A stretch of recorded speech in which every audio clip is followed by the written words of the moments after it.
This is the part on YouTube when people are like, why didn't they edit this out where they're talking about, are we on? Are we recording? Are you recording? I'm recording. Are you recording? And that goes on for 10 minutes. Yeah, it's nice to see you. It's Good to nice to see see you you. too. Yeah. Mm, Good to mm. see you. I know you from your YouTube videos. So it's a small group. People making videos about Zen on YouTube. So I'm glad to finally meet you. Yeah, you're one of the few YouTubers I'm following. The other Oh, one is good. Brad in the English-speaking Zen sphere. And yeah, you're one of the few That's right. guys I You follow. speak Japanese, right? A little bit, yes. Okay. So then are there Japanese monk YouTubers? There are, but I don't really follow any of them. Okay. I don't really follow any of them, but there's a number of young Japanese monks who try to reach out on the internet as well. Some do YouTube, some do TikTok. Ah, Um, I know of those monks because yeah, it'll show up in my feed. There'll be some guy rapping the Heart Sutra from yeah, from yeah, yeah. There's the Heart Yoshinji or Sutra something. guy. Yeah. Yeah, yeah, yeah. No, thank you. Next. Oh, Yeah, about 4 or 5 years ago, I did an interview with Brad and I asked him a list of 10 questions. So mhm. if you like, I would ask you those, or I would like to ask you those 10 questions. Somebody asked them to me about a decade ago and it became a German YouTube documentary. I found it quite interesting. So Yeah, yeah, if you like yeah. it, Absolutely. Yeah. No, I've been thinking about your questions. oh, you're And already prepared. no, I didn't prepare. The more I think about them, the more they unravel in my head. I'm left with nothing now. So go ahead.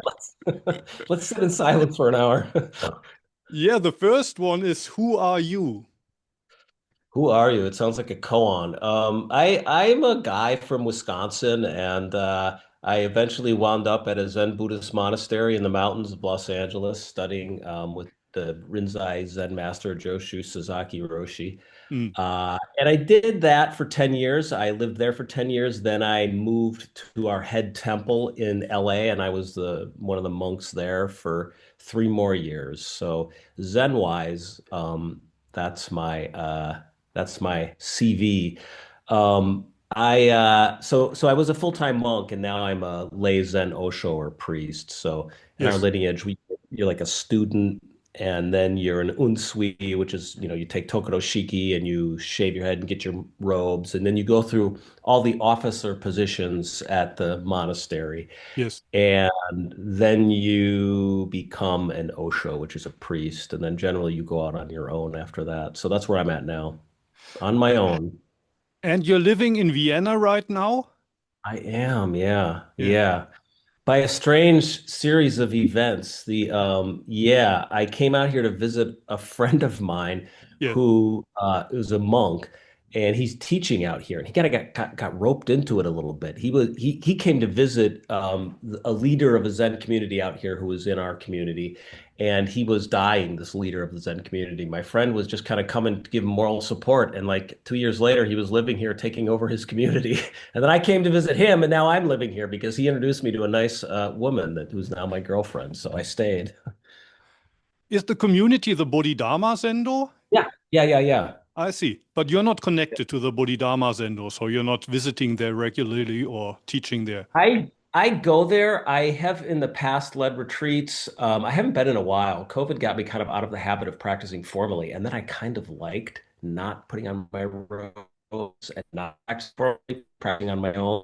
I'm not sure if that's just an excuse for laziness an antisocial streak, but I am so I am involved with them. I'm still very good friends with the head teacher there. And I'm actually going to be doing one of their zazen kais in June. So they've got a big zazen kai there. So I'll be doing that.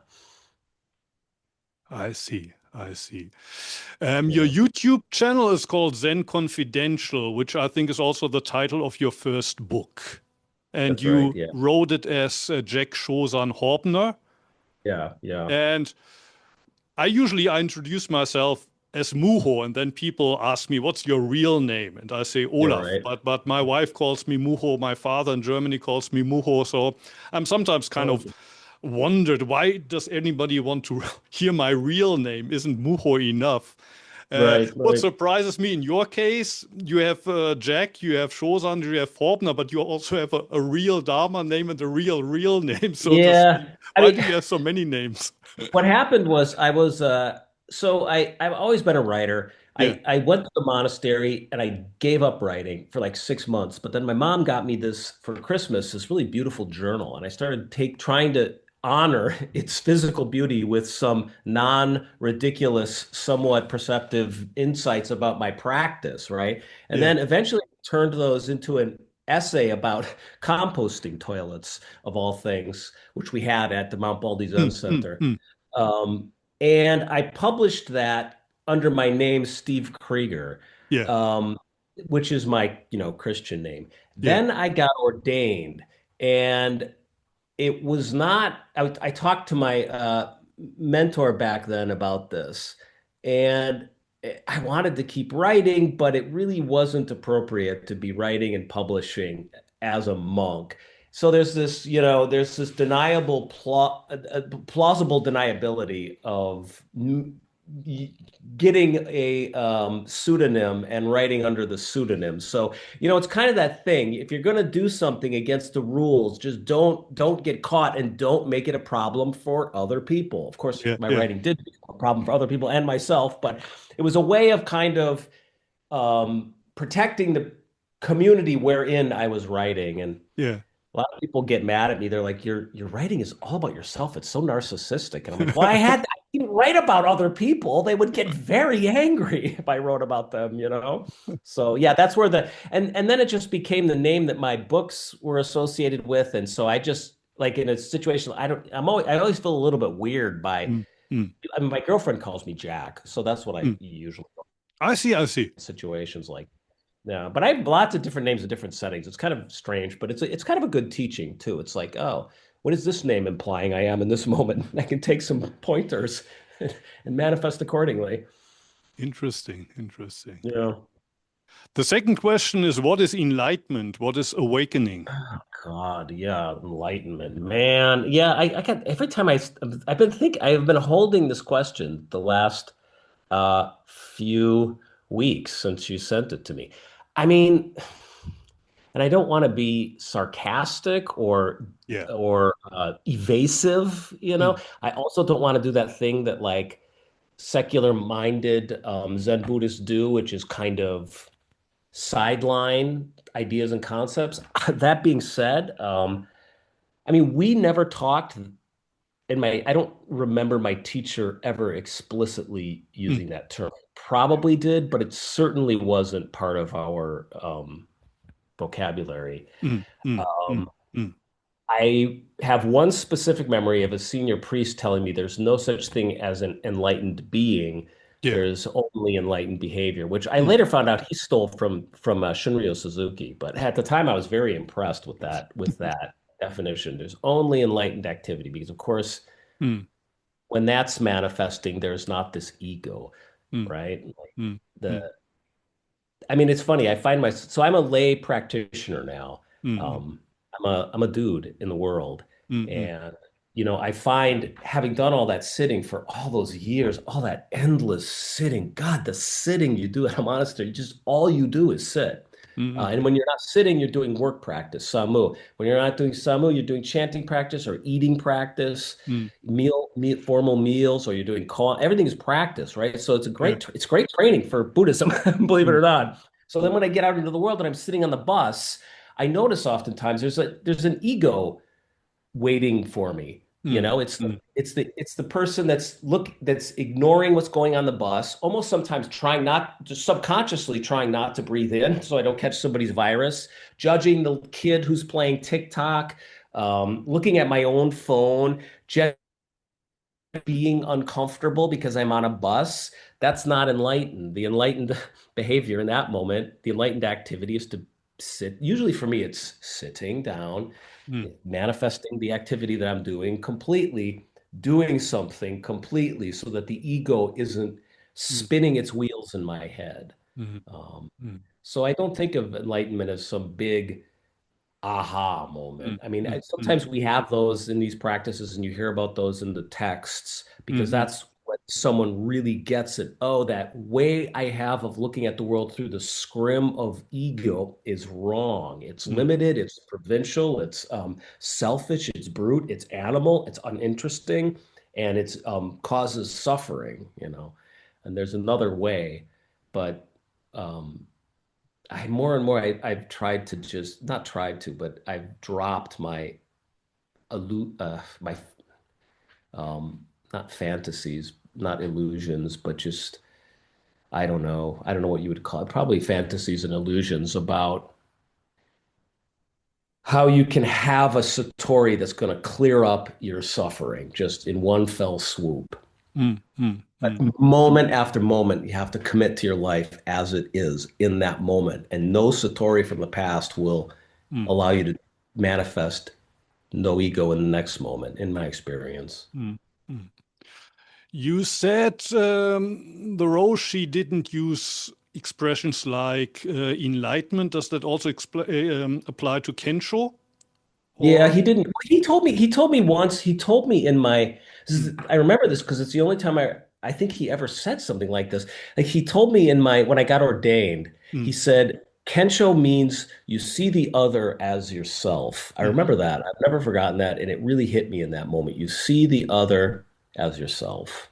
mm, I mm, see. And I think he probably used that term slightly more often, but he didn't use that term either, mm, to my memory. mm, mm, mm. Yeah. Because most of my life I practiced Soto, but I Hmm. got into Zen and I read the three pillars of Zen by Kapleau, and it's all about Satori and Kensho. And I read Yeah. D.T. Suzuki, and Satori is this big X. You can't express it in words, but if you don't have Satori, no amount of sitting uh, Huh. counts.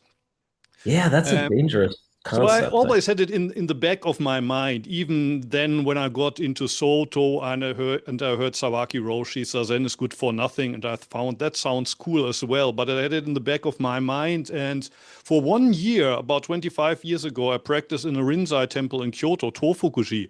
The Roshi Oh at the yeah, yeah, time, yeah, Fukushima was the Roshi. He visited the yeah, US a couple of times. Although I had the yeah, feeling he didn't write like your teacher so much. So he yeah, visited Pomona and the LA region, but for yeah, some yeah, yeah. reason, Yeah. His paths crossed with Mount Baldy people's paths at one yeah, point. yeah, the Yeah. people came to the talks. But I had this idea. Now I'm going to do Doksan, I'm going to do the koans. But I was surprised. Nobody talks about Kensho. So I was looking at these 10 monks and was wondering how many of them had Yeah, Kensho and yeah, how yeah, big is the Kensho kind of. yeah, yeah. There's a But lot of nobody. I that. stayed there for 1 year and Kensho wasn't even mentioned once or Yeah. Satori. I remember I was at there's this great Roshi. We at one point a few of us from Mount Baldy were traveling around Japan. We just was like we were doing the grand tour of all the different Rinzai mana. And I remember there was this one really great Roshi who has like a city temple that's a lot, which is rare. And we had some event and there were a lot of his students there. And one of them was asking me, "Oh, have you had Kensho? Have you had Kensho?" I was trying to like figure out how to answer him. And the less I said, the more he was like, "Oh, you've had Kensho. You've had a deep Kensho." And he just kept projecting all this. So I never said anything. And to him, I was the most enlightened American he had ever met. So, yeah, it's usually people outside of the monasteries that are talking about that. But I know what you mean. There is that thing in the Kapleau tradition. Now, I'm not that familiar with the Kapleau tradition just by Mm, mm, glancing associations with people who practice in it, but there is more of a thing of you better have the opening, a big opening, or your sitting is in vain. yeah. Um, and you do get that in a lot of the older, like the DT Suzuki Mm, stuff, and yes. Yeah. and I think there's some truth to it in the sense of at least I know in the Rinzai lineage, there is, in my experience, a emphasis on like don't a rolling stone gathers no moss. So like Mm, mm, make your sitting active, Yeah. and you Yeah. will have to take that sitting into this interaction with your teacher and then manifest it. Mm, mm, And it's somewhere in between like a completely spontaneous um, manifestation and you're learning a language. Koan practice is almost a kind of a language. It's a way of expressing it, it's a mm, way so that it's not you go into it and you feel like you're gonna have the top of your head is going to explode and the satori is going to come flying out and it's this completely mm, unnatural experience. mm, But as I was taught, it is kind of a language. It's a way of expressing things. It's a you get the hang of it. mm, So mm, it's yeah, and it's nothing other than what's happening in zazen mm, in mm, but in my experience, it's just a more refined and more direct version. mm, And it's kind of a test. And it's also a pretext to interact with the teacher. And I think that's ultimately what it was. It's a pretext for one-on-one interaction with the teacher. Sounds and koan practice. mm. Because if you don't do that, a lot of us we just sit there and we just, we drift and drift and drift on our cushions. So yeah. But like I said, you read DT Suzuki and you're like, wow, I better have this really special and amazing experience, or else it's all a waste of time, which I don't think is Mm, correct. mm, mm. The third question, you already said quite something about it, but the third question is, what is the qualification of enlightenment? Enlightenment, I don't know. Not being coming from a place of that self-referential ego, I think. Mm, mm, Like I think mm, I find for myself there are times when I'm just stuck in my own garbage, my own fears, my own uh familiar way of seeing the world because it's comfortable and it's familiar. And it feeds my ambitions and my fears. And I think if when I come at the world from that perspective, and it happens, mm, it's like it's automatic. Then I think it's impossible to actually experience the moment as it is in that moment after moment. So, and you meet people like that. Like we would get people who would come to the temple when I was in Los Angeles, and they would want to learn mm, Zazen meditation. I mean, I remember this guy coming in. We were near the airport, or not near it, but close-ish to it. And he was like an Uber driver, and he just like came in off the streets because he was parked on the side of the street where all the prostitutes and all the drug addicts would hang out was this one side of the street because that was when that area, which is now a very ritzy area, West Adams, that area back then was a shady area. So he was like parking there, just kind of like getting his head as an Uber driver, and he saw this Zen center, and so he came in and he wanted to learn meditation. So I was trying to teach it to him, but he was calm, had been going that Zazen instruction will take in that moment. Theoretically, could have done Zazen, but he was very caught up in his amygdala, I guess, and his cortisol in his brain, and having to do his job and worrying about money and worrying about the app going off and that sort of thing. So if you're stuck in those spaces, if you're not willing to, if you're not willing or can't drop all that, you can't have these openings, or the fancy term is enlightenment experiences, mm, mm, mm. in my experience. What How do you would you think? how would you define the ego? Oh, God. I don't know. For me, I think it's kind of like living in the past or projecting into the future. So trying to game reality instead of meeting the moment as it is in that moment and making relationship. My teacher used to call it making relationship. Mm, Um, and when I would do koan practice, he would just we would engage in some very simple kind of conversation, a mm, back and mm, forth, mm, or he would like shake my hand or just give me a hug or something. So he was teaching me, I felt, how to make relationship without thinking, without judging, or without being afraid, without being, he would call it conquering mentality, without conquering mentality or without defensive mentality, but making complete relationship. mm, mm, mm. And ego is like that self that comes in between Yeah. Mm, thinking mind, really. Thinking mind and then believing it. mm, That's ego, I think, in a mm, nutshell. Because it's amazing how much I think. I'm not alone in it, I'm sure. Like, and that's ego, probably. And then just seeing the world like through these little words and not making complete relationship. And my teacher would teach when you make complete relationship in something as simple as shaking his hand, you die into that activity. Like you're not thinking, you're doing this thing. And then you can feel the person instead of thinking about how weird it is that you're touching someone or waiting to pull away or wanting more from them or blah, blah, blah, right? mm, Actual connection. Yeah. mm, And that's really important. That's been really important for me because those connection moments are, there's a renewal after that or a mm. rebirth after that. I'm like, for, you know, escaping suffering or not escaping, not stop those moments. So ego is that suffering. Anyways, what do Mm. you think? What do I think? Well, I was asking the question because I sometimes wonder how I can explain the difference between the egoless state we're talking about and the state of depersonalization or derealization, where somebody has completely lost the sense of self, but for them it's not a liberation, but Oh, it's interesting. a form of psychosis. Hmm. Yeah, Um, yeah, yeah, yeah. It's like a ghost-like state and not a no self state. I mean, I was always taught when you lose yourself, then it's reborn in the next moment and it feels good. I mean, usually that's what happens, yeah. right? You come back, but what you're talking about is different with depersonalization. Yeah. So what is your response when you try to explain that?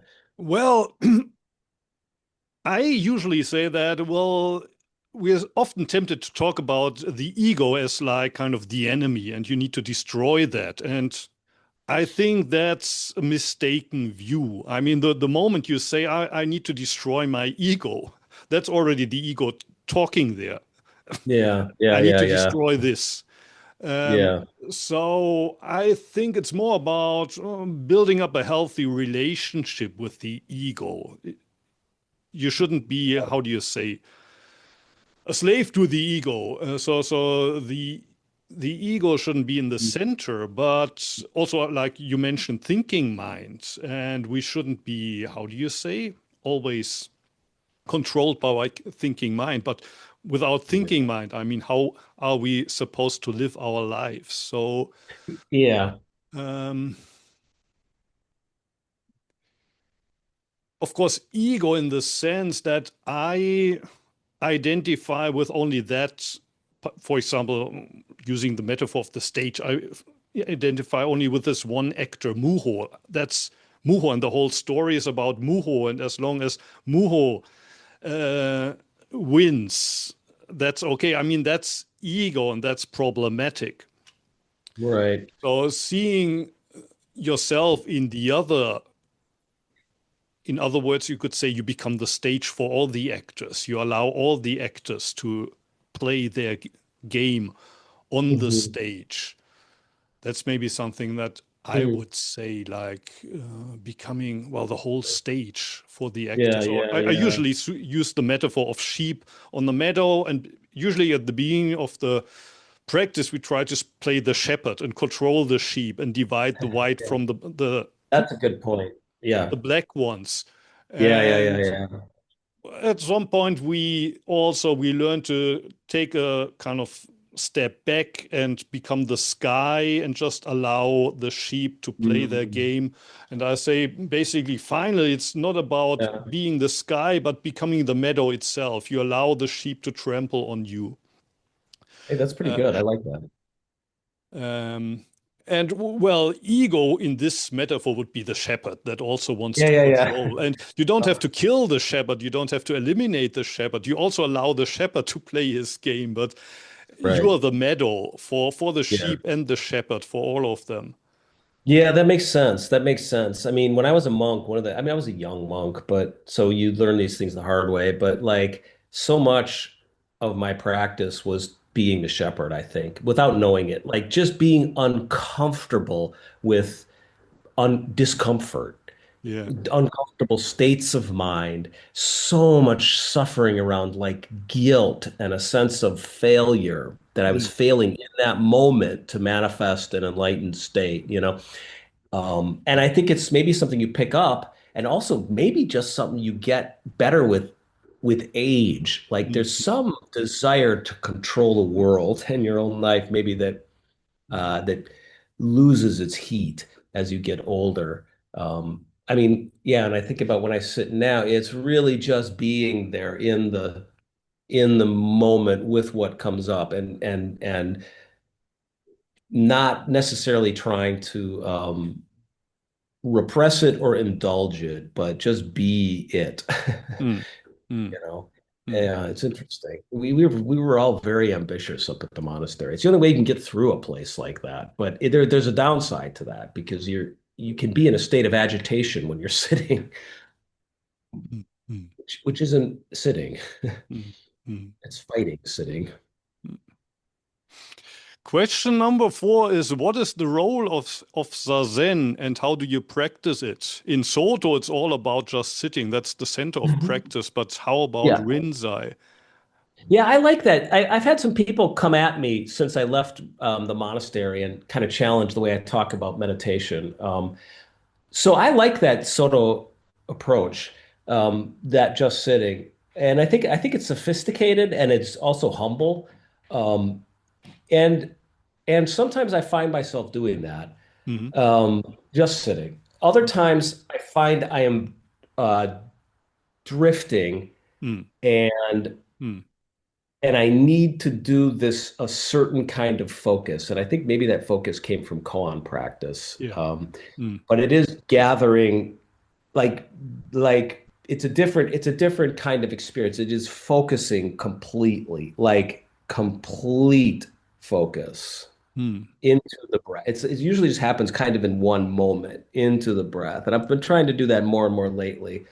Um, so when they talk about the burning molten ball of lead in the Muko, and it's mm, mm, your esophagus, maybe you can't swallow it down, but you can't vomit it out. So mm, there can be that feeling when one really, really, really focuses. And it doesn't happen for long. Usually what happens is you dissolve into the mm, mm, moo, if you mm, will.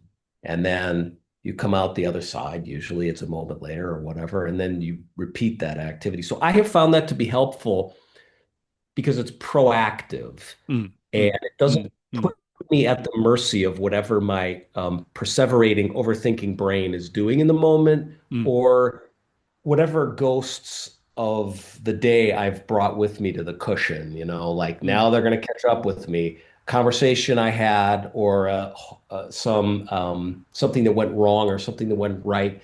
I can find sometimes, okay, I just sat here for 25 minutes and just kind of chewed that cud. So sometimes I do just sit, mm, and mm, usually it's a combination of both, really focusing and then just sitting with whatever is going on. What I was taught really at the monastery was okay, there's zazen, and that's one type of practice. But then you leave that and you do walking meditation. You're doing the same kind of activity, but you're just walking. So you're walking with complete attention and care put into each step. Or when you're raking, it's the case there. Eating, you're doing your formal meal with that same kind of activity. So Zazen is sitting Zen, but then there's walking Zen, there's talking Zen, there's probably emailing Zen, there's probably podcast Zen. mm. Yeah. How much or how important would you say is the posture in Zazen? Oh, pretty important. I Very mean, important. yeah, I don't know. Is there Zazen without posture? I mean, whenever I'm practicing, yeah, whenever I find myself drifting, like if I'm on the bus, for example, and I find I'm being egoic, thinking stupid things, the first thing I will do is straighten my posture. That is the very first thing that I'll do. mm, And feel whatever I'm sitting down on, or feel the ground beneath my feet, or feel the table in my hands. So yeah, posture is important. I think it was Shoto Harada Roshi who's saying that your mind goes where the your mind follows where the body goes. And his mm, example was, mm, I'm in this room talking to you right now. If I leave this room, I'm in the hallway. Now my mind is out there, right? So yeah, and a lot of times I find myself in this with regards to Zazen, just take the posture over and over and over, and Zazen will appear or not. mm, And I think mm, this is more of a Soto way of doing it. mm, mm, Take the posture, and Zazen will appear like a flag waiting for the wind. mm, Zazen mm. is not your responsibility. Your responsibility is just to position yourself and take Yeah. the posture. Mm, Be humble about it. So very important. It's almost if not everything. mm, mm, mm. The next question is, who is a teacher and what's the role of a teacher, and how do you recognize a true Ooh, teacher?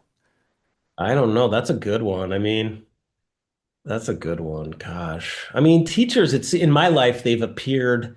I mean, it's cheesy. They say, when you're ready, the teacher will appear. And that has kind of been the case. Like, Mm, it's sort of like meeting a partner in your love life. I mean, mm, mm, mm, mm, I think it's hard to meet a really great teacher for you if you're not in a place where you're ready for it. I mean, I remember mm, before I met my mentor in Zen Buddhism, I remember having a moment where I where I threw it out into the universe that I would like some help.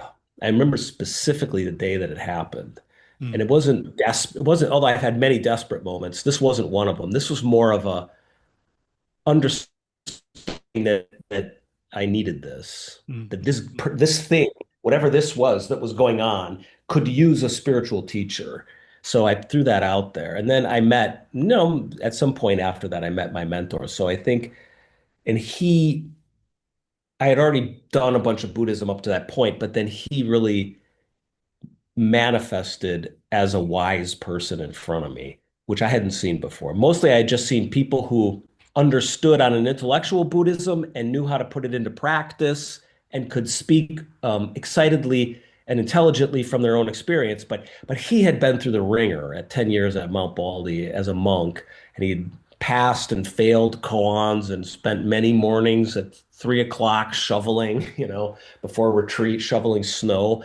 Um, and it had shaped him, molded him in a certain way, or carved out his character in a certain way. It was different to me. So I would bring him my questions, and he would take care of them. Usually just silencing my mind. He had good answers, but usually it was just silencing my mind and getting me to have that awe of a mm, really good answer that I was looking for in all 4 years of Western philosophy in college. I never had that experience once. I did not have it once. 4 years. How many tens of thousands of dollars? How much, you know, effort went into that education? Never was there any wisdom, but I would hang out with this friend of mine drinking coffee or even a margarita or something, and I would bring him a really big problem, and he would mm, speak to it, really speak to it. So mm, for me, a teacher can do that. And then when I worked with my teacher Sasaki Roshi, you know, he was a real, I don't know, in many ways. In other ways, no, but in many ways, he was just kind of a example of the lineage, like a Buddha or a Zen master. He was a Zen master, and so you see it in action. mm. And then, oh, it's like, okay, this is a way to be. So a teacher for me has shown me a way to be other than the provincial mindset that I've sort of grown through my own experience and the one that society keeps handing me or trying to hand me, parents, teachers. Mm, mm, mm. Are you a teacher? So are you the abbot of a center, or are you leading sitting, or are you a teacher? Well, I joined Antaiji formally as a monk in Right. 1993, and I trained as an unsui for 8 years, and then I received Dharma transmission, and my original plan was to go back to Germany eventually and start some small Zen center. But as you probably know, there's lots of Zen centers in Europe, in America, no formal training monasteries, or maybe like Mount Baldy or Tassajara, but not kind of Japanese style temples. Right. And in Japan, it's kind of the other way around. There's lots of temples, there's formal training monasteries, but you don't have Zen centers in the cities where lay people would come to practice. So my Okay. idea was before I go back to Germany, I start a small group somewhere in Tokyo or Osaka. And that's what I did 25 years ago. But rents were expensive and there were lots of homeless people living in the park. So I decided I'll also live in the park. I'll live in a tent and I will have my Zen group every morning outside. Hmm. And I enjoyed that quite a lot. So there were not many people coming, but I discovered the internet. It was 2001 and there were internet cafes around. So I started a website and I invited people to join Wow. me. And So wait, people started you were living in your a tent? in a tent, yeah. Wow, interesting. And you So didn't really speak Japanese. oh, I did. I You had did, okay. studied Japanese at university. So the first time I learned about Bodhidharma Zen was in 1990. I had studied Japanese and I had translated for Sasaki Joshu Roshi Oh, twice that's right. in Yeah, the yeah, yeah, summer. yeah, yeah. Yeah, at Shibes. At Shibes, yeah, yeah. And Yeah. we also went to Vienna at the time. Leonard Cohen was his Inji the second time Yeah. he came. So I had the honor to meet him as well. So I spoke a reasonable amount of Japanese before I went to Japan, and then in 2001, my Japanese was as my English, or maybe even a little bit better than my English. It was good enough to communicate. I could read Okay. the newspaper and stuff. I could write stuff in Japanese. So my idea was I live in the park maybe 3, 4, 5 years. I enjoyed the life there. I met my future wife there. But six Oh. months later, my teacher died in an accident while shoveling snow. And I was his fifth and last Dharma heir. The others were Japanese, and I thought, well, one of them would take over the job. But it Mm. seemed that nobody was so interested. And also, well, the teacher of my teacher, who was still alive at the time, for some reason, he had the idea Muho has to do the job. So uh, I found in myself in that situation that, of course, could have said no, but well, Yeah. if my teacher's teacher says he has to do it, I'm gonna try. So I proposed to my girlfriend at the time. We knew each other only for 6 weeks, but then she came with me. And I was the abbot of Antaiji for 18 years, Oh, wow. almost 2 decades. And I resigned 5 years ago, 6 years ago. So now one of my students, a Japanese nun, is the new abbess, and she's taking care of Antaiji, and I'm living with my wife. I got three children. We are living here in Osaka now. Oh, wow. Okay. So you were at Antaiji and they have both nuns and monks training there, both men and Yes, women. yeah, it's mixed. Yeah, Okay. it's mixed. So it's unusual in that way. And do you guys, yeah, exactly. Do you guys do sessions? Like, is your job to like take a boy or a girl who's going to inherit their dad's or I guess their mom's Mm. temple and then train them for 3, 4, 5 years and then they take over the temple? Because that was my sense. That's how it was in the Rinzai monasteries in Japan. That's how it's usually is also in Soto, but in Antaiji we don't do that. I mean, we do sesshin every month. Okay. We basically practice the traditional Sodo style, but even after a decade, you don't have the license. So if you want to get the license to take over a temple, you have to go for at least 1 or 2 years in one of those recognized Okay, Emmon okay, dojos, special dojos. okay. So we almost never get people that were born in a temple. It's usually lay people. Half of them from Japan and the other half from America and Europe. Oh, that's interesting. Okay, so how have I heard about anti-G? It might have just been through you, but what's the how I because that's in my head. So that wasn't the Eat, Sleep, Sit book, was it? No, that's Eheji. That's But AAG. Yeah, yeah, probably you heard about Sawaki Kodo. Also, Brad mentions him from time to yeah. time. That's who it is. That's who Yeah. it is. Yeah, yeah, yeah. But he Okay, and that's was, like yeah. sorry. Uchiyama So Roshi is another famous name. yeah, okay, okay, that's where I got it from. Yeah, And yeah, yeah. Shohaku Okumura, who's in Indiana, Right. Bloomington, he's also from Antaishi. Okay, and it's interesting. So you guys are just training people who want to learn Zen, not Yes, necessarily people who have a responsibility to take over the parents' temple. exactly. Yeah. There's a lot of that in Zen, a dispiriting amount of that in my personal experience. But I don't want to impugn my own lineage, so I'll stop there. But it seems like there was a lot of just the really strict formal training in the sitting in the koan practice where kids getting ready to take over daddy's temple and not what you're talking about. Mm, mm. People Yeah, I committed to mean, the this practice. one year in Tofuguji, it was exactly like you said, like there were 11. And apart from myself, they were all supposed to take over their father's temple. And they were looking at me, are you crazy? I mean, Right, you can spend 3 years here, 5 years here, but there's no temple in Germany that you right, can right, take right, over. Why are right, you so stupid? How can you be so right, stupid to kind of right, right, right, torment right, right. yourself and you don't get anything?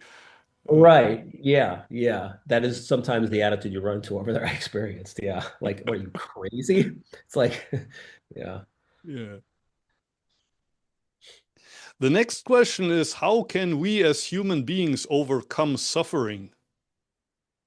Oh boy. Um, hmm.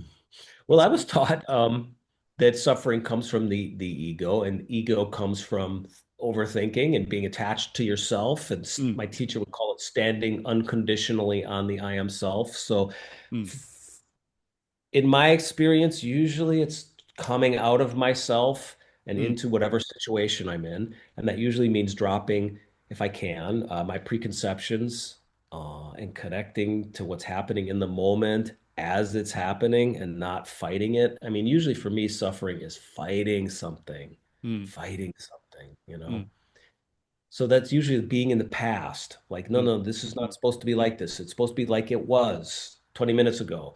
Or projecting into the future. No, no, no, this is not the where I was heading this moment. I was heading towards this beautiful, perfect life, this perfect moment, instead of being there in the moment. I mean, it's mm, not always comfortable.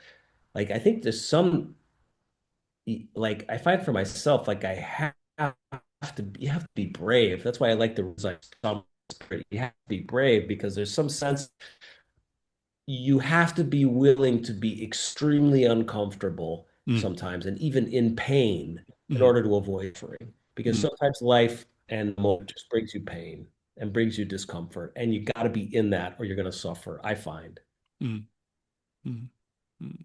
you know. The next question is, what does it mean to transcend the ego? But basically, you already answered that, I would say. Oh, okay. I Or, always, yeah, or it's funny do you because I have use anything that. to add to that? Well, I was thinking, as I was laying here earlier, I was thinking about when I was, because I use that term too, and my teacher used to use that term. But the more I think about it, the more I think it isn't transcended. It's Mm, almost like you duck under it, like you lay down flat on the earth, mm, mm, and the ego mm. goes right over your head because Yeah, yeah, yeah, touching the earth is how you yeah. transcend. Mm, Yeah, mm, mm. Yeah. down in the ground.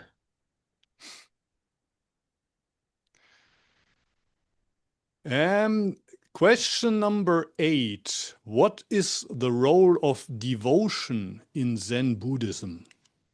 Yeah, that's a good one, right? I mean, I was very devoted to my teacher. Mm, mm, And mm. for good better or worse, especially in the end when he was dying. Yeah. Uh, Mm, it was a long haul and he mm, wasn't sick, but he was losing his life, as mm, another way to put it, like physically, he would be able to do less. mm, mm, And he was able to put his mind out into complex responsibilities less as he got older. Um, So I was very devoted to being with him and to taking care of him. I was totally committed. I think devotion is important because mm, it involves sincerity, and sincerity means bringing yourself fully to the practice, I guess, or the teachings or your responsibilities. And if you don't do that, there's your what we used to call a hopeless case at Mount Baldy. mm, Like my mentor used to tell me, you need three things for Zen practice. You need to have half a brain. So you can't be a total idiot. You got to have mm, at least half a brain. You got to be sincere and you got to be desperate. And sincerity and desperation comes with devotion. Like you're willing to give yourself without irony or without mm, stepping back and judging, you know. You're willing to be completely present. mm, That's my experience. And mm, without yeah, and devotion is, I think, part of that. It's kind mm, of doing it with love and care, mm, you know. mm, mm, mm. But what do you specifically mean by devotion? Like, what's your answer to that question? I don't know if it's exactly the same. When I hear devotion in English, in German, for me, it would be Hingabe. And, well, to give yourself to Hmm. a person or to the moment, to life, to give Yeah, yourself. So we often talk about letting go. And a lot of people kind of misunderstand this as you throw something away that you don't want. So I usually say letting go and accepting are two sides of the same coin. To let go of yourself means to that's accept nice. Yeah. yourself. To let go of life means to accept life. And kind of where they meet, that's devotion. It Oh, is it's both, nice. there is I should both. be asking you these questions. You got good answers. Sorry, go ahead. Keep talking. So yeah. Letting go and accepting that point is devotion, you're Yeah, saying. Yeah. yeah, Yeah. That's yeah. beautiful. Mm, mm, mm. What you said about the half a brain, sincerity, and despair, A desperation. desperation. Despair and desperation is different.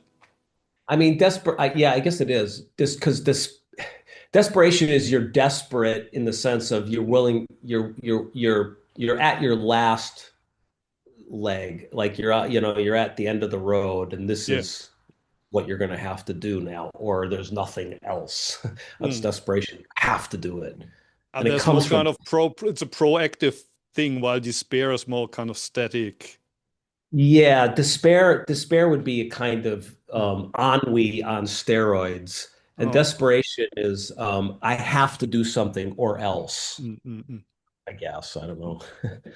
I found it interesting because in Hakuin you have the great doubt, great trust, or great belief, and great effort. And Right.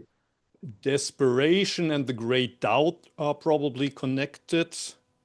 Sincerity Yeah. and maybe the trust or belief, and then Yeah. half a brain and the effort. I don't know. Maybe. Yeah. Yeah. Yeah. Yeah. Yeah. Or maybe we just got so many dumb people at our monastery. He needed to make that clear.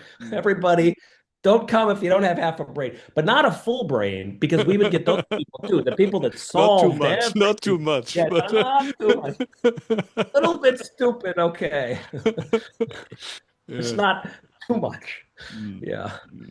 Yeah. What was the next question? How do you practice Zen in daily life? That's a good one. Mm, Oh gosh. Yeah, where else can I practice it these mm, days?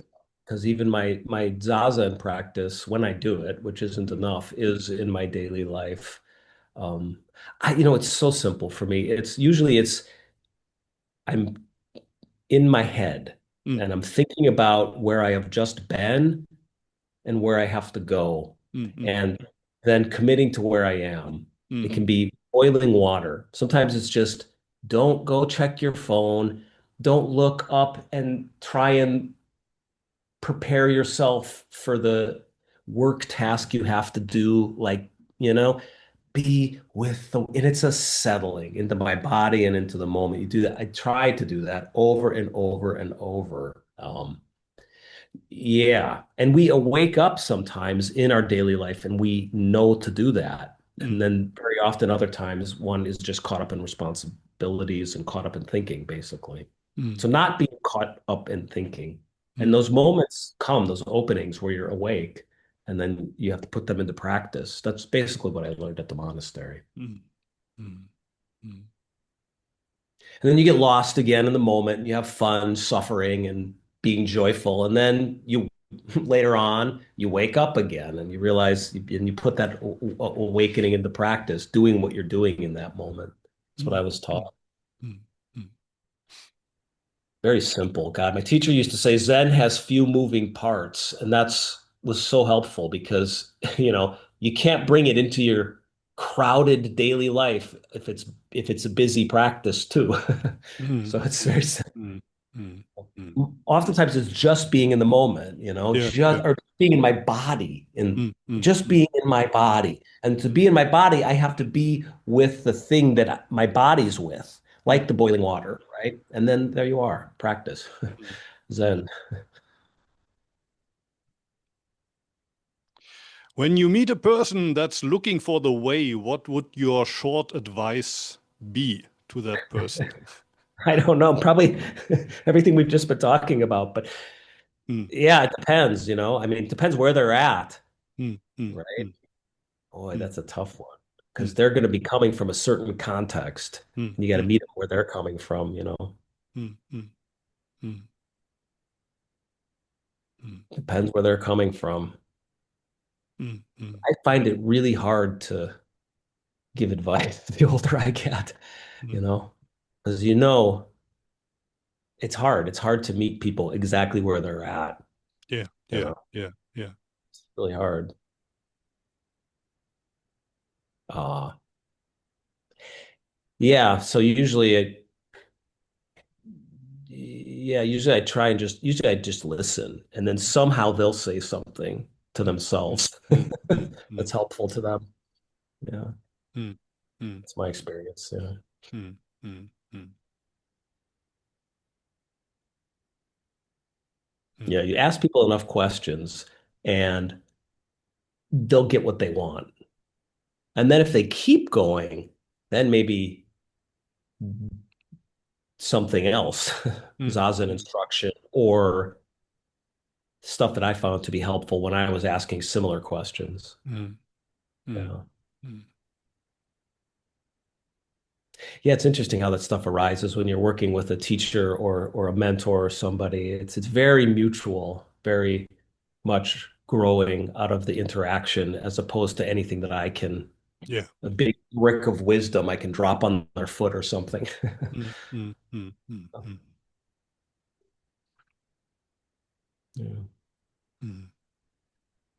Like if somebody came to me looking for the way, probably I would ask him, well, what exactly are you looking for? What is your question that brings you here?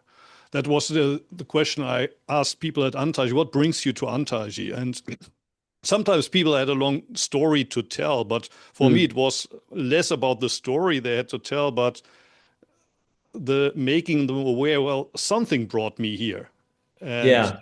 often it's Yeah. more important if you can't grasp it. I don't know why I'm here, but something brought me here. It was a long Yeah. way. And Yeah. Yeah. so I need to take care of this question.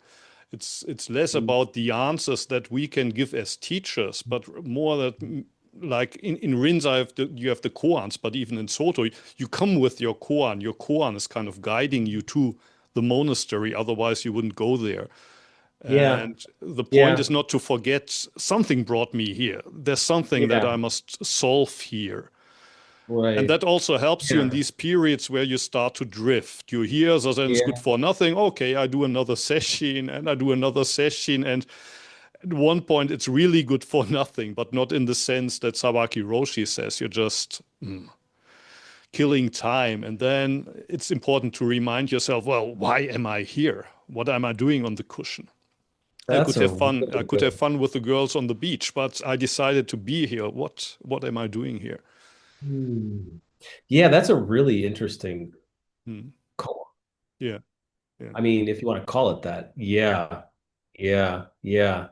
Yeah. I mean, I didn't have an answer to that question. Why am I here for many, many years? It's, Mm, you don't really understand because, of course, mm. when you decide to go to a monastery, everyone asks you what you're going there for and what you hope to find. And, Yeah, yeah. the answers come from that young, can-do, Mm, mm, mm, adolescent ego, looking for truth or looking for an mm, end to mm, suffering mm, or all mm, these abstract answers. But that's a very deep question. What brings you to the cushion? That's a great thing to come to the cushion with. mm, mm, mm, You don't need much more of a koan than that. mm, mm, And not even a koan, not that it has to be answered. It's almost like it's its own answer. And yeah, mm, mm. Yeah. yeah, that call is the answer to the, yeah, Yeah, it's just about don't forget that. Don't yeah. at one point you don't hear the call anymore, and so it's important to remind yourself of that call to Yeah, that's hear a the good point. call. You become like a career monk, Mm, mm, and you mm, go in and you just light the candles and you do the bows and you just mm, sit and mm, and it's like, whoa, what is going on? I'm like the priest in a Rimbaud poem or Baudelaire poem or something with the stinky shoes going through the motions. That's not what I signed on for. mm, mm, Yeah, mm, mm, mm, mm, yeah. That's what mm, I like about the lay life is mm, not having to mm, do that anymore. mm, mm. Yeah. One question that's not on the list, like I'm from the Soto tradition, you're from the Rinzai tradition, but when Zen came to the West, at first it was D.T. Suzuki, it was guys like Alan Watts or the Beatniks, and it was usually Rinzai. And Hmm. Kaplo isn't really Rinzai, it's a mixture, but it's the importance is on the koans, on Yeah. Satori. But for some reason, I have the feeling that today, both in Europe and America, Soto has become much stronger. Although, in a way, Soto is so much more boring. You just sit, you put on the ropes. While in Rinza, you got the Doksan, you got the one-on-one meeting with the teacher, you got the Mumonkan, the Hekigan Roku. How come? How come that Soto, in a way, has overtaken Rinza in the West? Yeah, it's a good question. I mean, and then you wonder, okay, and why has like the Jack Cornfield Mm, slash Sharon Salzberg, mm, and I forget the name of the other guy who I actually like a lot in the insight meditation mm, tradition, like that Theravadan practice. Why has that even overtaken mm, mm. Zen practice? Like there's Yeah, yeah. certain styles of Buddhism that have has really been more successful than others. It has not been so successful. I mean, it's a good question. I think I don't know. I don't know what the answer to that is. Part of it is you just have to say that a great teacher, Shunryo Suzuki, was in the Mm, absolute right place at the absolute right time and attracted a certain kind of student who then attracted a certain kind of student. And there was enough, maybe, wiggle room within the Soto lineage to where they can connect to Western students. There's this esoteric flavor around Rinzai Zen sometimes, having to do with koan practice, having to do with mm, Satori, having to do with enlightenment, having to do with passive koan that I think just turns a lot of people off. I mean, we were mm, so strict. We were so strict but we were so ridiculous at Mount Baldy, mm, yelling at people in Zen, you know, corrections, like mastering the inflection of a correction was the most important thing. mm, mm, Um, and I think there's an element of that it's overly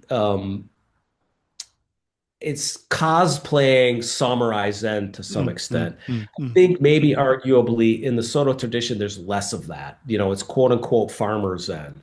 So it's more accessible, maybe. mm, You know, less people can take it into their lives easier. And mm, but again, a lot of it I think is just probably Shunryo Suzuki, and then his successors are so um, omnipresent, like in the Buddhist magazines and on the Buddhist bookshelves. They wrote good books. They have accessible teachings, and not so much in Rinzai Zen. I mean, there are almost no Western respect. I shouldn't say this out loud, but it seems to me that, to the best of my knowledge, which is limited, there's not a ton of like acknowledged Rinzai Zen masters in the West who can give who could do koans. And the ones who do take it really seriously and require a kind of commitment that I don't think most people can do, you know? mm, mm, I mm, mean, in the Rinzai lineage, there are no, okay, here's the other thing. Um, and I can only speak for my community. Like my teacher came here to the West, to America, Gardena, California, and I think it was the 50s.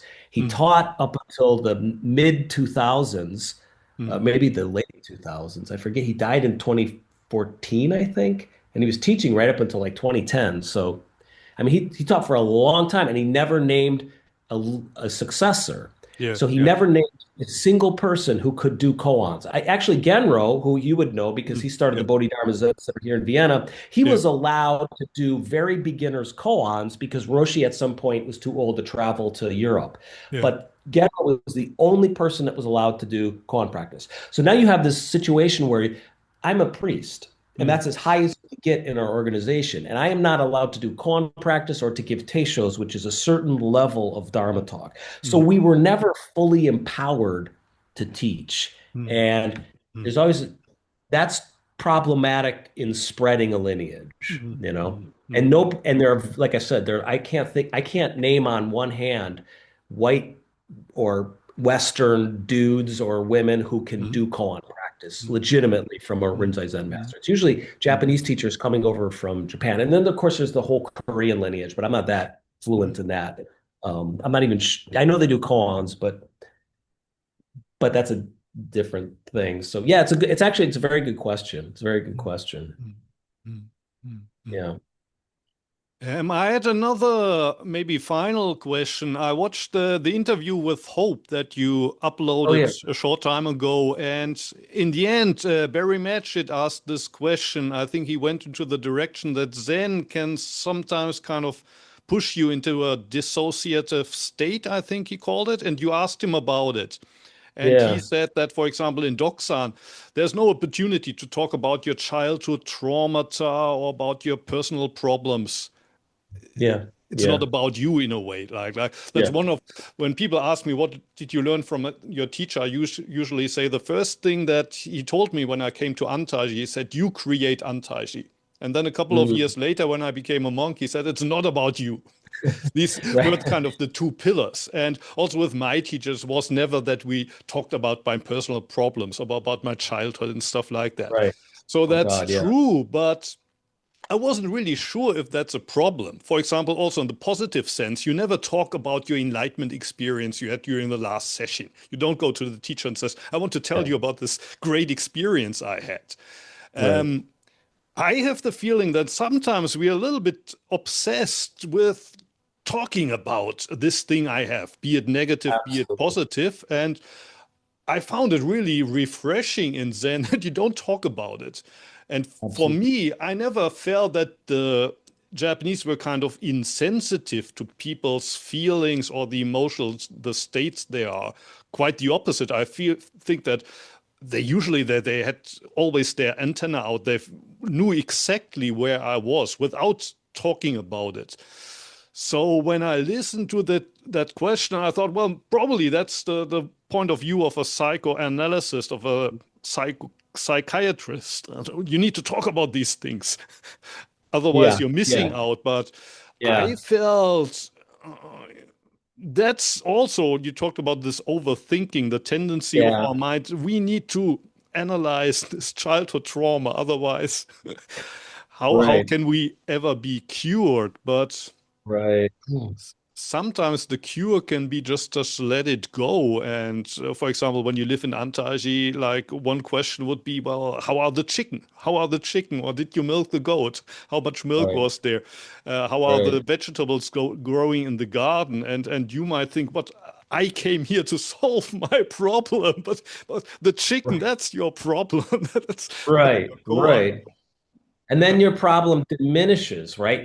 Mm, Isn't that amazing? I mean, I don't know if I ever solved mm, any of my psychological problems. mm, They mm, diminished mm, through practice. mm, You know, it's mm, yeah, I mean, I am 100% with you mm, on that. mm, It mm, was such a gift to mm, realize mm, not that I had to solve my problems, but that they weren't even really problems. And if they were, they're not such a big deal. My mentor used to say, I would get so mad because I would be so angry and say, let it go. It's not. I get so mad. But then over the years, those things would be mm, let mm, go of. yeah. And, but Barry specifically, I think, in that conversation was gently coming up on the question of how did you guys, meaning us guys, meaning my community, have this culture of sexual misconduct with my teacher, Joshu Suzaki Roshi. So I think that he may have Mm, explicitly asked that. That's where he mm, was going with that. And mm, I mean, which is a different question, but I can say I get like mm, also I did notice in myself, there's that whole term spiritual bypassing, which I'm not a big fan of, and yet I can't think of another term for it. Like I did see a lot of like I mm, remember my mentor telling me like there was one priest in specific yeah. who was like the example of um how myself as a priest, I could never have any ego about my role or status because when I realized that if this guy can become a priest, anyone can become a priest. And I mean, I all due respect to him as a human being. He was just like a petulant, angry, uninsightful child, Mm, this person, right? And that's mm, being cruel, but it needs to be said. mm, And my mentor would say, like, how can you do this practice for so long and not change and still act like an asshole, you know? And there is something to the fact that that to what Barry was getting at, like mm, it's true it's not about yourself. mm, mm, It's true, but also, come on, like you can't keep carrying these. There is something that like you can get through a whole big hard retreat past some koans and mm, still mm, be mm, um, manifesting sexual misconduct, for example, or manifesting bullying behavior towards mm, fellow mm, monks and mm, nuns and that sort of mm, thing. It's like, no, something is up with that. And mm, maybe there's some place you're not allowing the practice to reach or that the practice doesn't reach. And mm, I agree with you. Like, I never got the sense from my teacher or the Japanese students for the most part that I knew, although there were not so many of them, but when we went to Japan, I met them, that they were cold or ignoring the emotional life or feeling or anything. There's more of a sense that there were cultural differences between mm, the ways we mm, express ourselves and that sort of thing. mm, But I can say, like, from I manifested this behavior, and my monk peers manifested this behavior, like behavior that you wouldn't expect from someone who had spent so much time practicing mm, it. So then there's always that question, well, if it's not making you a better person, what is it doing? And then mm, of course the mm. monk always says, "Oh, that's just your ego talking," you know. But it's yeah, yeah, yeah. That integration is like every person's individual koan, you know. Um, yeah, and like you have to solve it yourself. And like if you're behaving like a jerk still, or you still have pain and anger from your childhood after many years of practice, like Mm, mm, a lot of times when I sit on the cushion, stuff will come up, but the practice isn't going to solve it. And a lot of times, like you got to solve it yourself, you know. And if you mm, don't, there are consequences. You can become a bad monk, you know, mm, mm, and use the practice to become strong and avoid these things you got to look at, I mm, think. mm, mm, mm, mm. Thoughts. Yeah.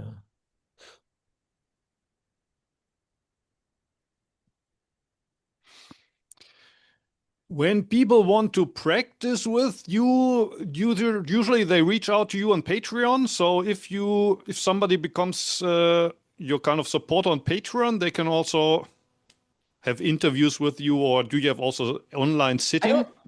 don't I do some online sitting. I need to do more of it, and I'm going to do more of it. Yeah, And that's the extent of how I like to do my videos, and yeah, then I'm working on some writing projects, and then I talk to some people individually through Patreon. But mostly I'm not in that teaching role or even like a mentor role. I'm very much yeah. allergic to that role now. But yeah, people can come over to Patreon, and there's a community over there of just people who are trying to figure this stuff out together. Is Mm, more how I would put it. Yeah. Is that the way you support yourself, or do you have other I income? have other things, but it's becoming prime. It's becoming it is very important I see, I piece of see.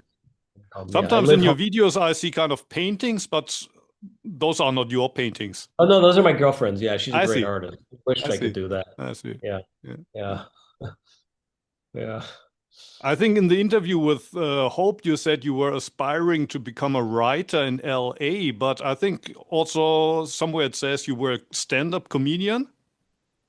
Yeah, I did it all. I was writing screenplays in Los Angeles, and I Yeah. was editing or not editing them. You sort of working with producers when I was Mhm. at a production company, and then yeah, and then I did stand-up comedy for a while at night, and I sort of did a tiny bit of acting, very Mhm. unsuccessfully. Yeah, Yeah, but when I watch your videos, I can feel you take it serious. You kind of I pretty guess I do. professional. Oh, interesting. I haven't heard that one yet, so that's interesting. Usually, what I get is it's unprofessional. Well, I mean, it's among the unprofessional guys, like kind of Brad Warner or myself. You're, I think, the most professional among us. Oh, interesting. I'll take that as a compliment, I think. Uh, It's not this kind of polished thing, polished professionality, but I can feel you take it serious, and you. Oh There's yeah, well I also have some, been yeah, I, yeah, I have been doing more editing. I just find that to be fun, is putting music in and stuff and just cutting it. I just can't resist sometimes putting in a sound cue or yeah, some yeah. kind of humorous image. It's so amateurish, but it's like when I'm sitting there doing the video, it's just I got to make it interesting. So yeah. There's at least half a brain in there, and a lot of Yeah. sincerity, of course. Sincerity and maybe also desperation. Exactly. Yeah, yeah. Maybe 40% of a brain. Yeah. Lots of 60% desperation. And I'm not sure where sincerity is. Yeah. Yeah. Yeah. That's accurate. Mm. Mm. So I guess most of the viewers on my channel already know you and your channel of, but if there's anybody who's seeing Shozan Jack Hopner for the first time, visit Zen Confidential. I will put a link in the Cool. description. Thank you. Um, Yeah. read his books. I could imagine that you talked also about this stuff that happened in Mount Baldy and the whole thing. I think that's also a topic in your books. Yeah, absolutely. Yeah, I discuss all that. Yeah. Yeah, yeah, yeah. Yeah. That was my in my last book, Single White Monk, which I need to do a third book that kind of is like, okay, coming through that, what's on the other side? So Mm, I actually have a bunch of essays on Patreon that eventually I'm going to mm, fold into mm, a mm. it's like the post monastery book. But yeah, yeah, books and videos. That's basically what I'm doing these days. Great, great. It was great to talk to you. Yeah, Great to I'm talk with glad you. we got to do this. Thank you. Mm, mm, Yeah, it was great mm, talking to you. mm, mm. I won't go to Vienna anytime soon, but next year I'm gonna be in Purek. You know Where's Purek? that? No. It's one of the places that Vanya Palmas founded, and he's a student of Kobun Chino. You know So Kobun? he's where? Um, well, Yeah, he's living yeah. in Switzerland, and there's a Okay. bigger place that's called Felsentor up in the mountains, very high up in the mountains. And Purek is also in I the think people have talked Alps. about Um, it. Okay, yeah. Oh, in that's the Alps, so it's not too close from Vienna. Probably it's southwest of Scheips, but a okay. Okay. beautiful place. Beautiful place. Yeah. I Mm. think I have a friend who might have gone there. Yeah. Well, listen, if you make it to Vienna, we should get Yeah. some green tea or sake somewhere. I would love to. I would love to. Yeah. Yeah. Yeah. Who's in charge of the Bodhidharma Sendo now? Keegan Eckerson, a friend of mine and a Oh, guy that I trained with at Mount Baldy. Keegan Eckerson is the abbot there now. Yeah. And he's he's, an American. yeah, Yeah, absolutely. I Yeah. think he was the Inji, the first session I translated in 1990 or so. He would not have been there. Would he have been there in 1990? I don't know if he was there in 1990. Maybe. Or maybe it was a guy called Kido. It You was know, something with Ki. oh yeah, yeah. Yeah, K. Maybe it was. You know what? Maybe it was Keegan. Keegan or Keto or Koshin. There were a lot of Ks. Yeah, or Yeah, Koyo or yeah. yeah. So he is the abbot there, and then he's now training with Shoto Harada Roshi, who's actually going to be doing that. They just got they built an addition to their training center in the mountains in the Alps, in the it's called the Berg Zendo, the Mountain Zendo, Oh, and it's in Hooivand. It's an old Gasthaus, and they transformed this area into a bigger Zendo. So Shoto Harada is going to come and he's going to do an opening ceremony there in a month or so. So yeah, Keegan is the abbot and he's working with Shoto Harada now, but they're independent from the One Drop community. I see. Interesting. Interesting. Yeah. It's like insider Rinzai baseball here. Yeah. Thank you for your time, and Thank you. thank you to everybody who has been watching. Yeah, Um, thank you. Visit Zen Confidential, and maybe there's a chance to see each other in real life. Yeah, absolutely. That'd be great. Yeah, thank you. Okay. Ciao. Thank you. Tschüss. Tschüss.